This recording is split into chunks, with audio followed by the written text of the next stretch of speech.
The Eye of Magnus is an ancient artifact of unknown origin. It possesses a great amount of magical power and can be manipulated with the Staff of Magnus, which once belonged to the god of magic himself. It was discovered by the ancient Nords when they were building the city of Saarthal. In 4E201, during an expedition in Saarthal, the Eye of Magnus was uncovered by members of the College of Winterhold. The artifact was transported to the college for examination. Ancano, a Thalma agent, attempted to draw power from the eye, but was prevented and killed by members of the college. Monks from the Sigic order, who had been observing the situation, arrived to take the artifact, claiming that it was too unstable to keep in Mundus. Ancano's meddling with the eye had long-term effects, causing ruptures to appear across Skyrim, through which dangerous magic anomalies emerged. The college tried its best to close these ruptures using the Staff of Magnus. Ancient Khajiit mythology writes that when Magrus fled from Berthra and Lorkage, he could only see out of one eye and fell into the Moonshadow. Their Azura judged him as too full of fear to rule a sphere, and she tore out his other eye. Magrus left to the heavens blinded, but Azura made of his eye a stone to reflect the Valiant's gate. This is the Ether Prism, which opens at dawn and closes at dusk.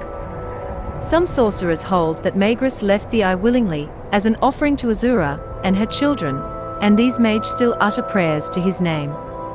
However, it is not known if the Eye of Magnus has any connection to this myth. The Eye of Magnus is always upon us, in the spells and enchantments that devout mage conjure. Excerpt from the Lesson of the Divine. Magnus, also known as the god of magic, the sun god, the great architect, he who abstained, and the sorcerer king, was a prominent Et'Ada, one of the original spirits. During the Dawn era, Lorcan persuaded Magnus and several other Et'Ada to help create the mortal plane, Mundus. Magnus was said to have been the architect of Mundus, as he created the schematics and diagrams needed to construct it. As Mundus began to form, it became evident that many of the Et'Ada would be required to sacrifice much of their power in order to form the mortal plane.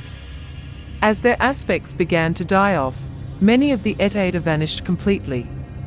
Magnus decided to terminate the project.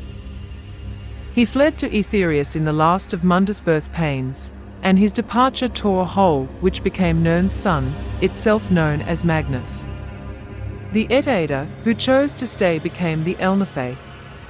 Many other Et'Ada, who became known as the Magna Ge, followed Magnus, tearing smaller holes in the sky, which became the stars. Though it is sometimes believed that the stars are actually fragments of Magnus himself.